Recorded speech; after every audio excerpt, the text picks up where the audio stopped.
Hello and welcome to Blades for Hire. If you'd like to check out the game, there is a link in the description. This is a challenging, mission-based RPG, turn-based tactical combat as well, where you have to lead your mercenary guild and try to survive. So, if you obviously check it out, then you should add it to your Steam wishlist and maybe play the demo as well.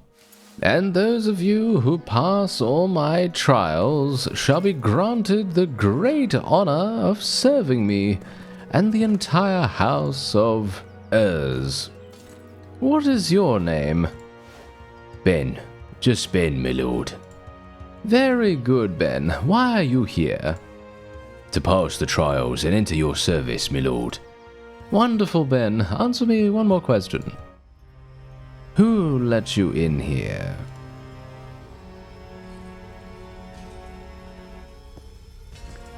Remove this bastard piece of from my courtyard right now. What?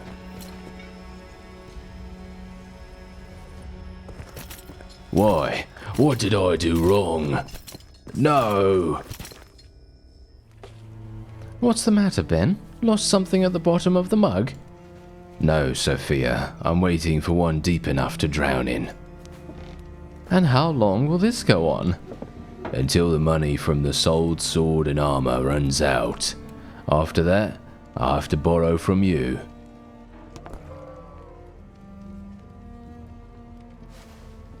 What's all that noise? Is there some kind of celebration today? The poor are mocking the suffering of the rich. Last night, an aristocrat's estate burned down. Nothing left but ashes. That aristocrat was the Urs you know so well. Truly a celebration. No one survived. What a pity. Except for that good-for-nothing, the youngest of Urs's heirs. What a pity. The boy can't seem to grow out of playing with soldiers, but now instead of picking elite guardsmen, he hires all sorts of rabble. He's founded a guild and takes on tasks for all kinds of wealthy folk. But you said the estate was reduced to ashes. He has nothing left. Does it take a lot? A couple of coins, a few connections? He's probably dreamed of doing this since childhood. Did you have a dream when you were a kid? I wanted to become a court knight. And you became a drunk. Go wash up or something. You reek of a month-long bender. A couple of coins, a few connections, you say? Hey boys, wanna make a bit of coin? This is the map of the province of Gorinth, where the events of this story unfold. The buttons at the top of the interface let you control the flow of time. You can also use the spacebar to pause and the plus and minus keys to adjust the game's speed. To avoid bankruptcy, keep an eye on the clock. Mercenary wages are paid every week. Money is earned through hard, sometimes dishonorable and ruthless work, yet it flows away in a swift stream, mostly to pay the wages of dishonorable and ruthless mercenaries. Your primary source of income is completing missions. All currently available missions appear on the map as scroll icons. Some have a preset difficulty level, which is indicated by the color of the ribbon. Mercenary positioning plays a crucial role in combat. It's easy to guess that those with higher defense stats should go in the front row, while ranged attackers or mages are best kept in the back. Assigning mercenaries to missions is quite easy. Just click on their portraits and drag them with the mouse. Aside from running missions, you also need to manage your organization. For that, you rely on a team of specialists, each with their own role. To interact with them, click the To the Tavern button, or use the corresponding icon on the map. Alright, so there you go. That is indeed a nice little crash course for us to start the game. And well, you can see here we have To the Tavern, and we can have, we have a bunch of mercenaries right here, as you can see. We have Shana here. She's a ranged character, and I'm actually unsure how I even open up the, well, that's not going to work. I guess we'll go to the tavern, and you can see here we can speak to Ben, who is indeed the boss. Yeah, there you go. We can recruit people if we want to. I don't have enough money for that. What about this guy, the quartermaster? As you can see, he's going to have a bunch of weapons and so on and so forth for us to purchase. And then we have some training. So we can actually train some people. Ooh, that's very cool, actually. I think that's very, very cool. Okay, you know what I'm actually going to do? Shauna has a massive... Is that defense that she has right there? No, that's endurance. Okay, fine. I'm thinking Rolf could definitely use some training. So I'm going to select him right here. And I'm going to make him do something crazy cool. Two-handed mastery, one-handed mastery, bow mastery. What's he good at, though? That's the question. I actually don't know what he's using. What is he using? Let's go over to the quartermaster and take a look. So he's using a staff, as you can see right there. So the question is he in possession of magic? I believe he probably is. Is he? I don't know. That's the thing. Yeah, well, we have the bouncer there. We have the manager. Sophia is the manager. And you can indeed increase the maximum amount of mercenaries that you have available by buying some upgrades here as well. And then you also have Louis here, or Lewis, whichever way you want to say it. And indeed, this is the tutorial on various things. Yes, using mages effectively. We should probably read this, just because mages in Gorinth are considered a serious threat to those around them, primarily due to their ability to wield powerful magic. Identifying a mage among the mercenaries is easy. If a character has a mana stat, they're a mage. Mana is consumed when casting spells and replenishes while the mercenary rests. Once the Mana Vault project is completed, the quartermaster will offer the option to purchase this valuable resource. If mana is available in the vault, you can replenish a mage's mana reserve. To do so, simply click on the character's mana indicator on the supply screen. And there you have it. Alright, so that is very cool. And as you can see, we do have one person with mana who is indeed Bob Becker. Or Robert in this case. Very fun. Alright, so that means that I can actually go ahead and train this guy, and we can basically give him anything we want. I'm thinking we're probably going to give him two-handed weapon mastery. Let's train him in two-handed weapon mastery. There we go.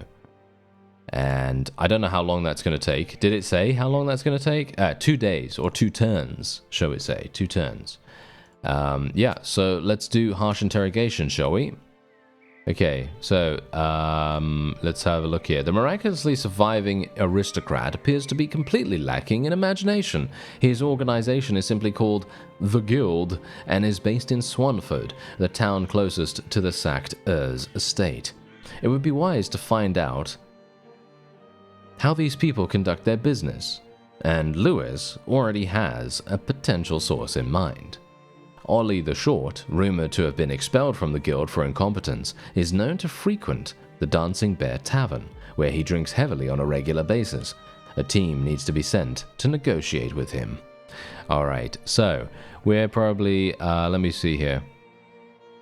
Well, this guy is pretty clearly strength-based. Mage, Deserter, this guy is very much strength-based as well. Shana is obviously ranged, so we don't really want her in the front. I guess she can go here, Shana can go in the back, then we'll have our mage in the back as well. I actually don't know, I guess. And then we got Taro in here as well, and then Bob. Yes, I think that's fine. No idea if I should even send all of these guys, to be honest. I'm unsure whether that's a good idea. Okay, so we're going to start moving. There it is. The mercenaries arrive at the inn at the height of the evening. The place is crowded and noisy, and the target is drinking alone at a corner table. Okay, so we can approach now, or we can wait for the inn to close. Actually, you know what? If we wait... Okay, look. Here's the thing. If we wait for the inn to close, it's more than likely that we are not going to have as many people to deal with. So I'm going to do that. The mercenaries wait until late at night, when the last guests are finally sent home. After following Ollie for a few blocks, the party cuts him off in a dark alley. Shorty bumps into one of the party members, loses his balance, and falls into a roadside ditch. With some grumbling, the mercenaries haul the drunkard out, trying not to get too muddy in the process. Interrogate him. The former mercenary seems completely deranged. It's unclear if he even knows where he is. Instead of answering, he mumbles unintelligibly. Interrogate harshly. After taking out some of their frustration on the unresisting drunk, the party realizes this isn't going to work. The man's eyes roll back, and he clearly passes out. Try and bring him round. Dragging Shorty to the nearest well, the mercenaries dump a bucket of cold water on his head. Miraculously, it works. The drunkard straightens up, blinking in shock and looking around in confusion. Interrogate. Shivering from cold or fear, Ollie barely manages to answer a few questions before heavy footsteps echo behind the party. Turning around, the mercenaries see a trio of city guards, appearing on the scene at the worst possible moment. With hands on their weapons, the guards demand to know what kind of misconduct is occurring before them. We can enter negotiations. Success depends on the maximum charisma of the party. 7? Okay. We can enter negotiations, I suppose. I mean, we have 7 charisma. That's pretty good. I think 9 is the maximum. So we could try it. Malachi is... Clifford. Clifford is our best hope. So I will enter negotiations. Failed. The guards don't seem to buy the story about helping a drunk friend. Judging by the weapons they draw, the negotiations are over. And we can try to bribe them, but I am actually kind of wanting to fight, so we're going to attack them. Drawing their weapons, the mercenaries launch a sudden attack. The guards raise their swords to meet them. We've got one guard captain and 2 regular guards. Depending on the circumstances, battles may have modifiers. An ambush allows one side to perform an extra opening round of attacks. A brawl always ends without lasting injuries to the mercenaries. Bruised egos don't count. Before combat begins, you can assign a tactic to each mercenary. During battle, tactics can be changed at any time, but the change will only take effect once that mercenary's turn comes around. Morale changes throughout the battle based on different factors like using certain tactics or landing a critical hit. Morale reflects a fighter's willingness to stay in the fight. For example, at 90% morale, there's a 10% chance the fighter will retreat on their own. A fighter with 100% morale or more is guaranteed to stay in battle, assuming they're still alive. Alright. Okay, well this is going to be... oh dear, I have a bad feeling about this actually. I feel like most of my people are not going to have a very good time. So, I'm not entirely sure how the combat actually even works, by the way, because I've not played this before, so let's see how it goes. It seems like it's actually automatic, so I don't even need to really worry about things. Which is quite nice. We can actually just choose random target. Oh, I see. Okay, yeah, so we can change random target here. I can actually pause as well. As you can see, I've actually paused. So, can I actually... it doesn't seem like I can actually change. But I can change magic missile. Attacks a random enemy with magic missile. Oh, I see. So basically we can then choose various things like this. Attacks the health with the... here we go. Yeah, this is cool. We're going to go for opportunism. Shield bash stuns the target. Oh, that's actually fantastic. Let's stun the target. And we also have reckless strike right here. Let's do that too. Let's do convenient target. Attacks the enemy's backline first, even though there is no backline right now. And this guy doesn't have anything that he can do, so that's absolutely fine. Okay, let's continue. And let's see what happens. Okay, they've got armor, unfortunately, because they are indeed guards. Of course they're going to have armor. They're actually quite strong. We are using... oh, magic missile! That did so much damage! That's actually insane. Oh, she ran away. Oh dear. Yeah, her morale was too low, so she literally just ran away. Oh my, that's a bit of a problem, isn't it? Okay, I can only hope that we are not going to lose too many people as a result of this. I really don't want to lose Bob. If we lose Bob, then I'm going to be very sad, actually, because he's really good. I don't know whether you saw that, but yeah, he's really, really good. I don't really mind if we lose too many people. It's kind of annoying that the rogue ran away, because she was about to actually kill the guy with the lowest HP. And if she'd stayed, we would have been winning this very, very dramatically. There we go. He absolutely destroyed. Bob was amazing. Very, very nice. We did get a kite shield, and we also got 9 gold. After subduing the guards, the mercenaries quickly leave the scene. They drag the stumbling drunk with them into a dark alley before moving on. Return to interrogation. Left without potential saviors, Shorty quickly spills all the information the party was after. Mission accomplished.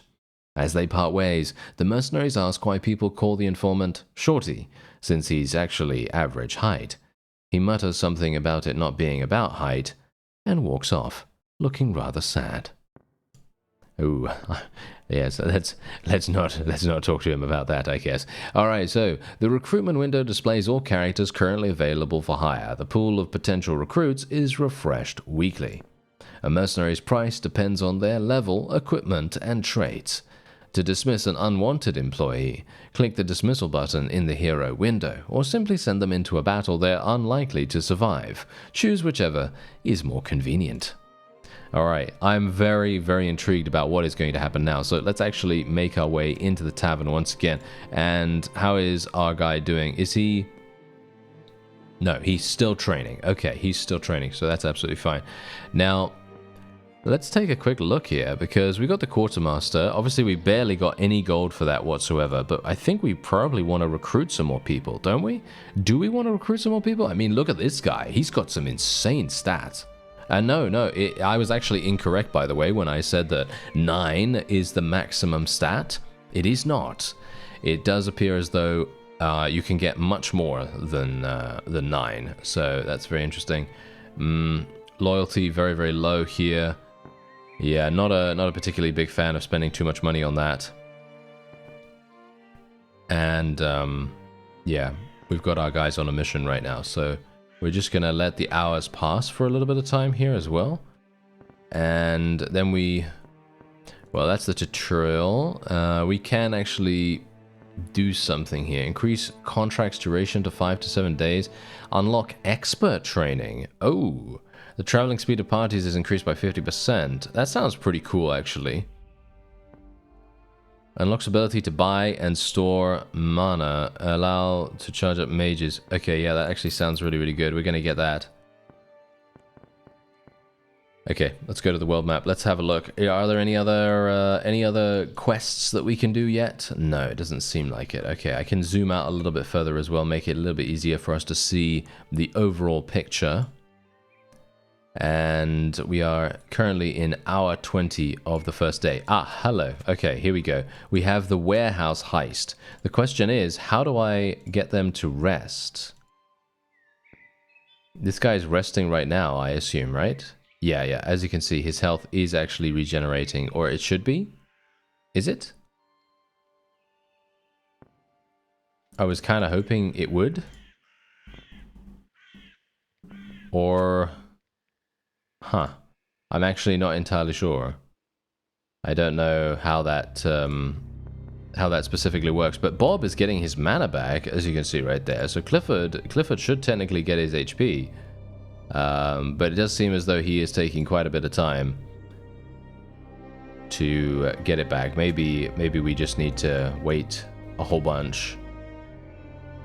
That might be the case. Ah, training finished. Nice. There we go. So Rolf is now finished with his training. I mean, he is pretty terrible. No offense. You know, he hasn't got the best stats in the world, but I was kind of hoping that he would just absolutely murder with his two-handed. Anyway, we will do this. Since the business has yet to gain momentum and every coin counts, Lewis suggests borrowing a small batch of weapons from one of the local warehouses.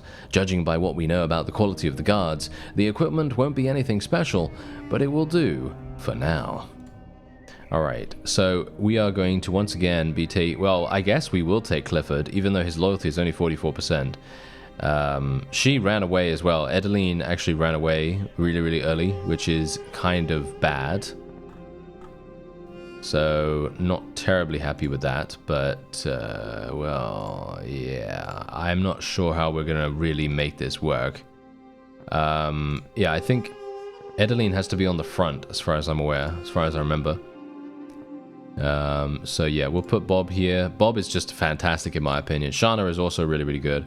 So I'm hopeful that we'll be able to make that work. And obviously, they're going to have to make their way over here.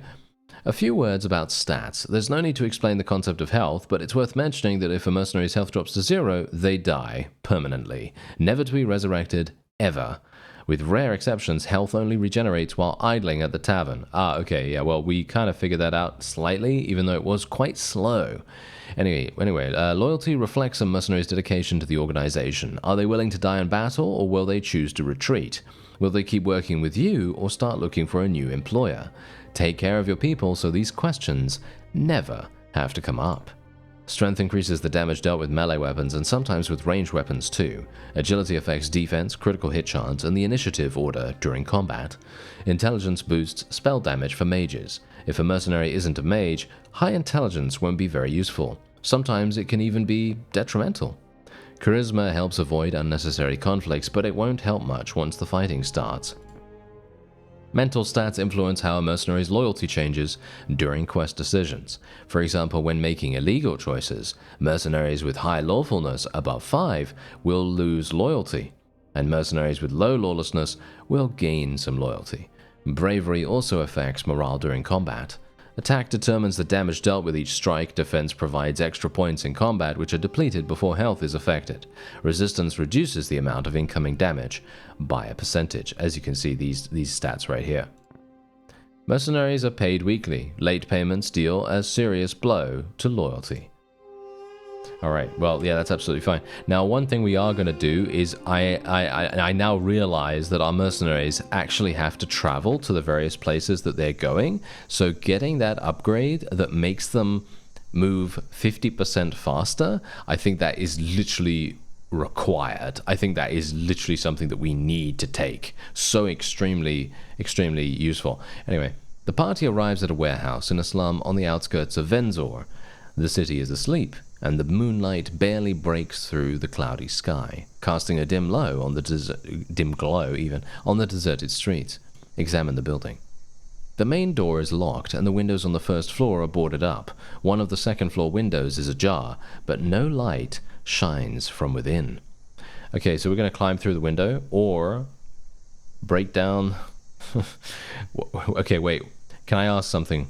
Why is it intelligence that determines the success of breaking the front door? Why isn't it strength? I think it should probably be strength. But yeah, we're going to try to climb through the window. Success! Using the rope they wisely brought along, the mercenaries haul themselves through the open second floor window. Inside, the darkness is oppressive, and the only sound is a loud snore echoing through the quiet space. Okay, so looking for equipment. The party makes its way to the storage rooms and begins searching. They don't find anything particularly valuable, but manage to gather some basic gear for men in a dangerous line of work. We can keep looking, or we can leave the warehouse. A lot of people want to leave. Clifford is not doing well. Clifford is not doing well. His loyalty is at 44%. I mean, he's only... Okay, look, he's only going to lose 2 if we stay. So I'm going to say, let's keep looking. After a bit more searching, the party uncovers not only a crate of better quality gear, but also a small bag of coins. Okay, so we can look some more now, or we can leave the warehouse. I think we're probably going to leave now. Not wanting to push their luck, the mercenaries return with whatever they manage to grab. And there you go. Wonderful. So our project is now completed, and all mercenary gear belongs to the organization. You're free to shamelessly strip one character down to their underwear if it means better outfitting another. Items on the market tend to sell out. Stock is replenished weekly. The storage stores all equipment not currently used by active mercenaries. To equip or unequip a mercenary, drag items into or out of the corresponding equipment slots. Alternatively, double-click an item with the left mouse button to automatically place it in the appropriate slot for the selected character. To quickly sell an item, simply right-click on it. A few notes on weapon stats. We won't explain the obvious, attack, critical chance, critical multipliers, but attribute multipliers may need clarification. A strength or dexterity multiplier. The wielder's strength or dexterity is multiplied by this value and added to their attack, and the intelligence multiplier is basically the same thing but with magic. Endurance, a bonus pool of health points that replenishes immediately after the battle, and resistance, the percentage of incoming damage that is negated, and the dexterity penalty, the percentage by which dexterity is reduced when this item is equipped. Very interesting. Okay, now everyone has leveled up, or a huge amount of people have leveled up here. And we're going to be doing that. Okay, so let's actually see. Okay, here we go. So when they level up, they gain stats, as you can see, and they also gain a particular trait. And you can see here, passive defense, doesn't attack, plus 50 defense bonus, minus 5 morale every turn, requires a shield. So these are basically other modes that you can put your people in, other tactics that they can use. Just Cause restores morale in proportion to the damage dealt. I am going to be getting this. There we go. Fantastic. Did he actually gain an increase in his stat, or did I have to select that? No. He did gain an increase. Okay, that's good.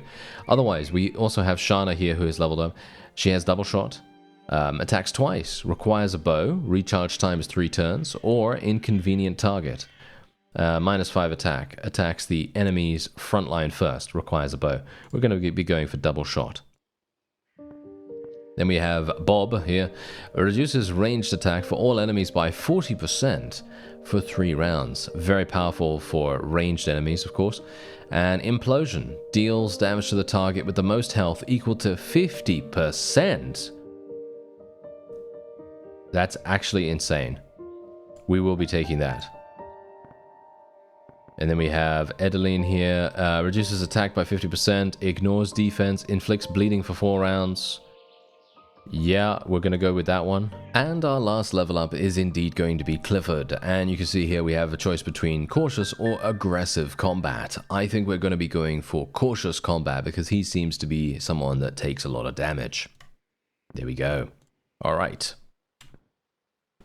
Now we can continue back over to Venzor, which is where our guild is situated.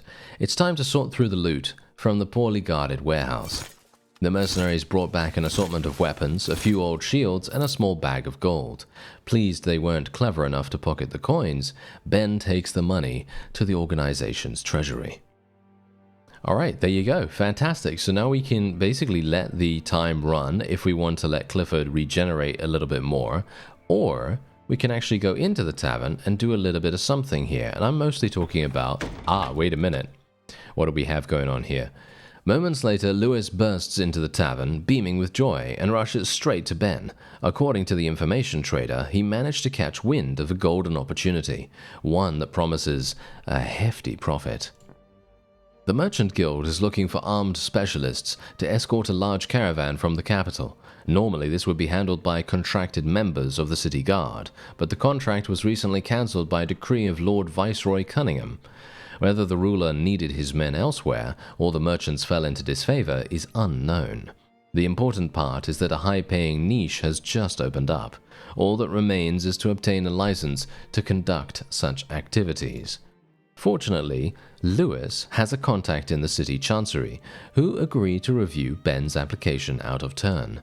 Naturally, the right qualifications and a proper sum of gold were enough to get the license approved. All that's left is Ben's signature, and his people can officially take on a cushy and profitable job. As soon as Ben lifts his quill from the document, Lewis snatches the poor paper from his hands and bolts for the tavern door, shouting that competitors must have had the same idea. With a final request that Ben prepare a capable team to escort the caravan, the information trader vanishes through the doorway. Alright, I'm very, very intrigued by this. Okay, so... yeah. This is going to be a little bit dicey, I think. A little bit dicey, because what I want to do is I actually want to go and, I want to upgrade something. So let's have a look. We are going to increase the traveling speed of parties. I think that makes the most sense, right? I think that makes the most sense. We probably also want to get training equipment and stuff like that, but yeah, obviously I can't spend too much money right now. That's the main problem. Okay, let's have a look at the quartermaster. So we have these things in storage. Let's see if we can actually get something that is going to be somewhat useful for the rest of our people here. The mace, it's okay. Let's see. No, this is also fine. Is that a dagger? No, it's a short sword. Okay, no, she needs to have a dagger. We don't have anything else, basically. What are these things? Oh, that's mana. Oh, okay, yeah, that makes sense. Okay, well, he's already regenerated because I think he leveled up. I think that makes sense.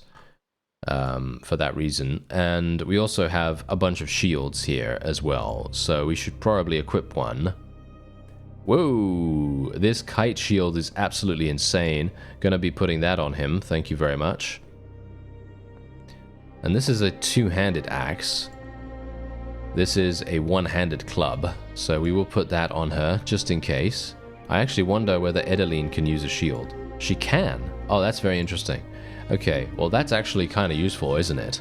I think that's very, very useful. Right. Is there anything else? We don't have any armor. We didn't get any armor whatsoever. Well, that's not very good, is it? But, you know, couldn't really help that, could I? All right. So, otherwise, I think we should probably just wait, right? I think we should probably just wait and see what happens. I don't really want to go super crazy on spending stuff. Increases mercenaries' health recovery during rest to 20 points per day. Oh, that's absolutely perfect. I think that is literally one of the most required things to go for. I think that is really, really helpful. Basically, 20 HP per day saves you so much time, right? And there it is. The project is now complete and our infirmary is done, as well as the stables too. Wonderful. And I'm basically just, you know, speeding everything along here, even though technically what we could do is go to catch the uncatchable. But I'm kind of wondering about what's going to happen with the contract. I don't really want to randomly, you know, start another mission and then have something bad happen. Ah, hello there. Here we go. Here we go. There is actually a tournament going on there. Underground fights as well. Okay, the question is... never mind. Here we go. What do we have? Ben's latest attempt to drown himself in a mug of booze is interrupted by Lewis, who sits down next to him at the bar. The information trader tells him he's been contacted by a representative of an insurance company that has a problem with Urz's guild. The man is willing to pay for arranging insured events for Ben's enemy, and Lewis already has a suitable agent in mind. The only catch is he'll have to pay up front. Let's accept. Figuring no money should be spared for such a good cause, Ben pulls out a dozen coins from his wallet. After saluting his boss, Lewis goes to negotiate with the agent. Alright, so we're going to go over to... I don't actually know what the difference is between the colors. Yellow or white? What's the most difficult? I actually don't know. So I guess we're just gonna randomly go for it and see what happens. Let's take Rolf with us here, Shana, and Robert. There we go, or Bob, as I like to call him. Okay, a local tournament is underway. Ben's team is advised to participate to gain combat experience in a controlled environment and at the same time earn some gold and build fame. That's what the tournament is all about. Alright, and there we go. We made our way over there extremely quickly. Very nice. Okay, so take part in the quarterfinals. Unfortunately, I have to bet. Well, that's a bit of a problem, isn't it? Oh, nice. Okay, we're already starting. This is great. Okay, I'm very much liking this. Okay, so we are going to be doing bloodletting almost all the time. I want to bloodlet as much as possible, basically. We could also do Shield Bash with Clifford. I think Shield Bash with Clifford might actually be the way to go. And unfortunately, Rolf doesn't have anything available. Implosion is going to be insane. So we're going to be doing that. Even though Magic Missile is amazingly good. Restores morale in proportion to damage dealt. Going to be doing that. And then Double Shot. I think we'll probably do Double Shot. And there we go. Let's do it. There's Double Shot. Oh, insane damage. Oh, she just insta-gibbed him. Let's go for convenient target now. Nice. Massive damage. Oh yeah, there we go. Massive damage from Bob right there. I think maybe we should go for Magic Missile with him. It might make sense for us to go for Magic Missile with him because he does so much damage with it. Nice, nice. More bleeds. We need more bleeds. So many more bleeds. This guy is going to die from the bleed in just a second. You know what? Actually, Bob doing this is extremely impactful because he's basically injuring every single opponent by 50%. That is a significant increase. And there's the bleed coming in. She does so much damage as well. Shana is absolutely insane. And our morale, look at our morale. Everyone's morale is incredibly good. Yeah, Bob is just absolutely insanely good. I mean, okay, fine. Everyone is really, really good right now. I don't know why, but they are. They are doing an incredible job. And that's it. There you go. That is indeed a wonderful victory. Absolutely wonderful victory for us right there. 4 experience for everyone. Very, very nice. And we can now take part in the semifinals. Let's do it. I am so extremely excited about this for some reason. I don't know why. Why am I so excited about it? I don't know, but I am. I don't know. Okay, here we go. Let's do bloodletting once again. Yeah, I think bloodletting is really, really useful. Gonna increase this, increase that. He's obviously just gonna attack randomly. I think we will probably... you know what? I think we're just gonna do Magic Missile. I think Magic Missile is probably slightly better than Implosion at this point. Because these enemies are... Oh, she ran away? Are you serious, Edeline? Come on. She did it again to us, huh? Okay, well, that's a bit of a problem, isn't it? Yeah, as you can see, massive damage actually coming out from Bob right there. He did really, really good damage. Okay, unfortunate that we're now going to be taking some pretty big hits. Is this guy actually attacking ever, by the way? Does he actually attack? Or can he not attack because he... Oh, no, there we go. I thought he... Because he might have been in the back line. I didn't actually see him attack one time, so... Yeah, I thought maybe he wasn't. Maybe he wasn't capable of it, but no, he is. Edeline was so good in the first round as well, and she decided to run away this time. Very, very disappointing, actually, to see that. Because I really thought she was going to be right with us here. But no such luck this time. I really wish this guy would have a thing that like, I don't know, increases the health he regenerates or something like that. But no, he is very injured now. There we go. Okay, we didn't level up. No one leveled up by the looks of things. That's okay though. Someone did actually. Rolf leveled up, but we obviously can't do anything about that. Okay, here we go. Wait. What's going on here? Victory. The crowd cheers. Ahead is the finale, but as the crowd roars, a few curious strangers approach the team. It turns out to be enthusiastic fans, eager to offer personal congratulations to contestants on their delightful victory.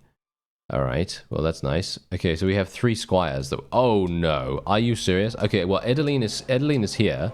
She's back. But unfortunately, she has a pretty high chance of retreating. She has a 19% chance of retreating, so that's not very good. Okay, so what we're going to do is we will now use Implosion because these guys have 110 HP, which means that he'll do 50% of that in damage. And that's going to be extremely impactful, or at least I hope it will be impactful. Oh, the damage is not sustained. Oh, that's very cool. Okay, that's very, very nice. Nice damage, nice damage.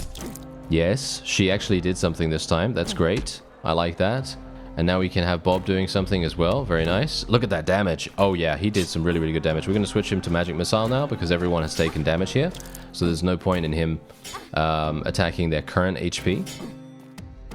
And Magic Missile is probably going to do a lot of damage. Okay, here we go. Nice. He literally killed that guy. I mean, it would have been nice if he had actually targeted someone that was a little bit less damaged, but it's fine because we've reduced their overall damage output, which obviously is the big deal here. Okay, unfortunately, Rolf is taking quite a lot of damage here as well. It would be nice if they would kill this guy. Rolf is dead. Okay, well... I'm actually not entirely sure if he is actually dead or whether it's because it's a tournament. We don't really need to worry about them being, you know, killed. So hopefully that's not the case. Nice damage from Bob there. And there it is. There's the victory for us. Yes, everyone gained experience. Very nice. And the tournament is over. The mercenaries take the prize money and enjoy the crowd's applause. We actually earned 40 gold from that. Very nice. And we have now returned back to Venzor, and we now have something else going on here. Lewis says that a man he hired painted the walls of the building where Erz's guild is located. The painting depicted the head of the organization in an unflattering manner, and the paint used was actually horse manure. Unfortunately, it seems worse things happen regularly in that part of Swanford, so no one paid much attention to the artwork. Nevertheless, it was possible to get a small compensation from the insurance company for the effort. Okay, so we can take the money, and that's going to give us 15 gold, or we can sponsor the next insured event. And I'm going to sponsor the next one. Determined to keep going, Ben instructs to use the gold he has obtained to cause even more significant problems for Erz and his guild. There we go. Alright, very much looking forward to that. Okay, so now we have the opportunity. Let's have a look. Doesn't attack, plus 20 to party morale every turn. Wow. I guess that. I guess that. That's actually kind of crazy. Yeah, so me getting him plus 4 attack was basically pointless, but I think that this is really, really good. Plus 20 to party morale every single turn. That is going to be insanely strong if we can have him act before Edeline decides to run away, then that's going to be extremely powerful for us. Okay, so... Oh, wait a minute, we got another thing here. One evening, Fred the warehouseman shares a rumor that someone has been aggressively buying up large quantities of mana across the province. Prices have already started to climb, and it might be a good idea to stock up in case an opportunity arises to establish contact with this buyer in the future. The unknown buyer is acquiring mana in shipments of 100 ounces at a time. Once the warehouse has accumulated such a quantity, it may be worth attempting to arrange a deal. Alright, so that means I should go to the quartermaster immediately and purchase a bunch of... okay, wait, I'm actually getting... Oh, wait, that's extremely cheap. I can actually buy 100 right now. Finally, there is enough mana in the warehouse to sell to the mysterious buyer. The only thing left to decide is whether to get involved at all, or to use this resource for its original purpose. Prepare the mana for sale. Ben decides that money is more important than mana and gives the appropriate orders. In the warehouse, work begins on packing a large shipment of goods, while Fred goes to visit a couple of his acquaintances to get information about the buyer. Alright, yeah, I mean, Bob is going to be absolutely fine with his mana situation at the moment. I think he's probably going to be fine. And the money is what we are really looking for right now. Because I'm thinking that if we have money, we're going to be able to, well, buy more mana, technically, you know? I mean, right now, I could buy money. Wait a minute, why did I... What? Why did it just buy that automatically? Okay, I think that was a bug, actually. An inspector from the Ministry for Magic Protection shows up at the tavern to conduct a routine inspection of the newly built mana storage facility. Ben, being the officially listed head of the organization, is forced to accompany the bureaucrat, answering endless questions about the workers' qualifications and the materials used in construction. After a grueling couple of hours filled with tedious inquiries and the meticulous examination of every corner of the warehouse, the inspector finally gives a satisfied nod and pulls a set of writing tools from inside his coat. Comfortably seated at one of the tables in the main hall, the Metropolitan bureaucrat is hastily compiling a report confirming that the premises have passed all necessary inspections. Finally, he lifts his eyes from the paperwork and looks up at Ben. Suddenly, the inspector begins talking about how glad he is that not all citizens of the province are prejudiced against mages. In a slightly ingratiating tone, the bureaucrat suggests that Ben take a more active role in helping the unfortunate and prevent an event that could greatly exacerbate public animosity toward mages. Let's listen to him. Forced to smile, Ben decides to be polite and hear his guest out, especially since the inspection document is still in the inspector's possession. According to the official, a huge whale has been washed ashore by the surf in the northern part of the province. The carcass has a very unusual color, and experts from the ministry claim that during its lifetime, the whale absorbed a large amount of mana waste, likely what killed it. The stench from the decomposing carcass spreads for miles around, but worse still, according to the same experts, there's a risk that the mana accumulated inside the whale could collapse at any moment, triggering a monstrous explosion and long-term contamination of the surrounding area. According to the inspector's plan, this is the part where concerned heroes should step in, preventing the impending catastrophe and at the same time protecting the mage community from the persecution that would surely follow. The official hands the signed inspection document to Ben and looks at him expectantly. We're going to accept. Ben barely has time to open his mouth before their conversation is interrupted by Lewis, who's sitting at the next table.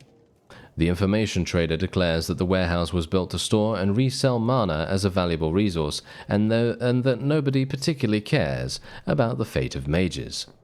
Interrupting the flustered official, Lewis adds that risking one's life for the good of others is a job for those in power, and if the Lord Viceroy himself doesn't consider the issue worth his attention, then the scale of the crisis must be exaggerated.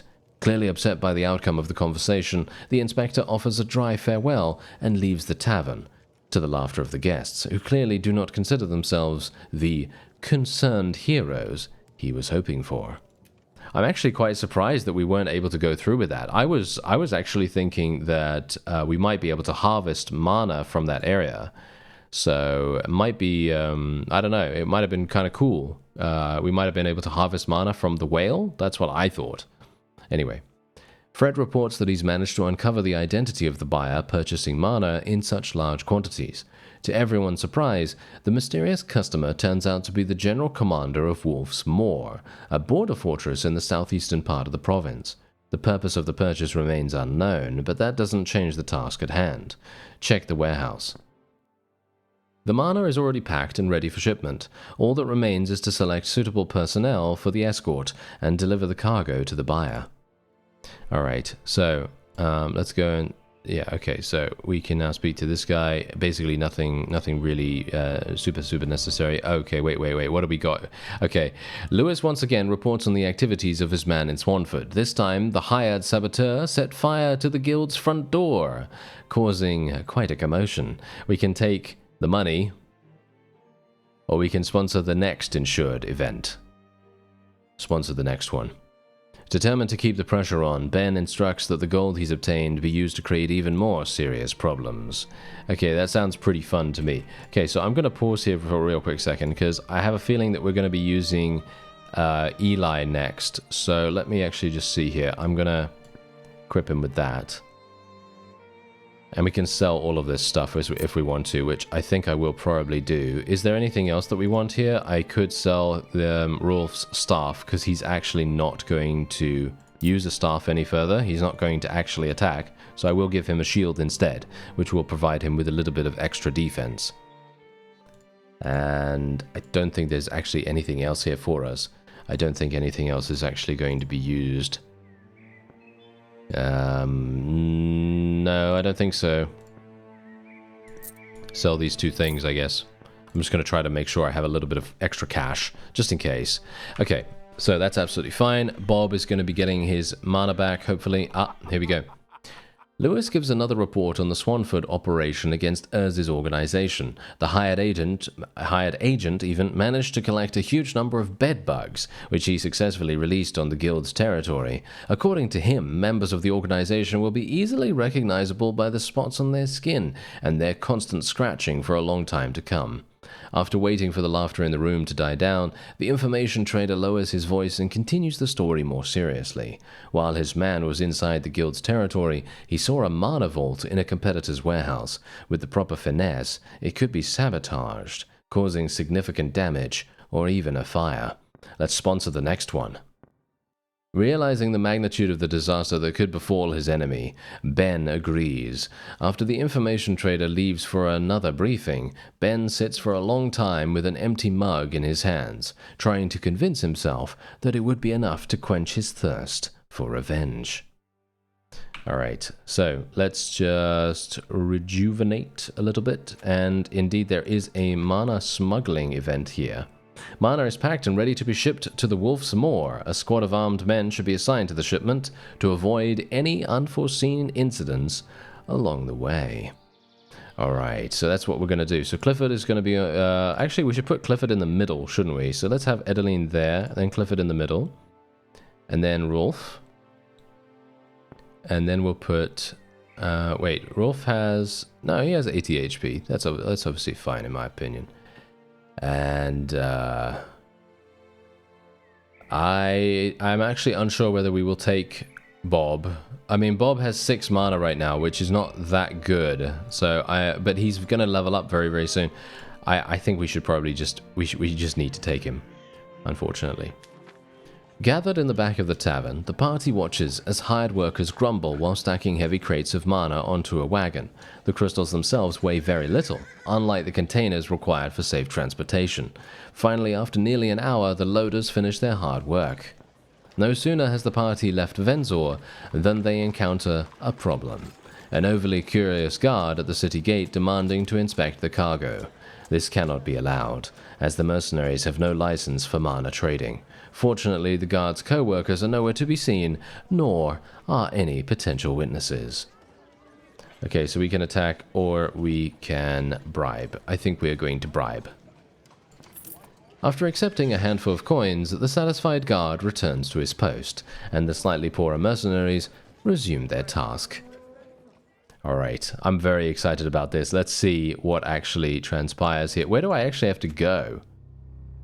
Southeast? Down here? Yeah, to over here, I guess? Yeah, I think so, maybe. Oh dear. Oh, this is a bit of a problem. As dusk falls, the wagon reaches the foothills. The mercenaries admire the fangs stretching majestically to the east when they are distracted by a group of dubious-looking armed men blocking the road. They don't seem as curious as the guards at Venzor's gates, simply demanding money for using their road. We're going to be attacking them, because I don't have enough money to pay them. So, yes, the bandits prove prepared for this and meet the attacking mercenaries with weapons drawn. Alright, so we are obviously going to be doing the standard stuff that we like to do. We're going to be doing Inspiring Song here. And we will do Just Cause, we'll do Magic Missile, Double Shot, and there we have it. Okay. Okay, good damage. Nice, nice. Damage on the same target. That's great. I love seeing that. Okay. Ooh. Losing a lot of HP there. Kind of hoping that they're all going to be attacking Clifford, to be honest.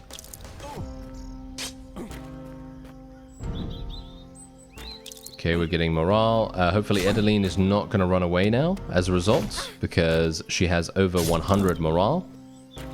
So there's no chance for her to escape, which is nice. We might have an issue here. We might have an issue on our hands, friends. I may, in fact, end up dying from this. Okay, we're going to do Shield Bash.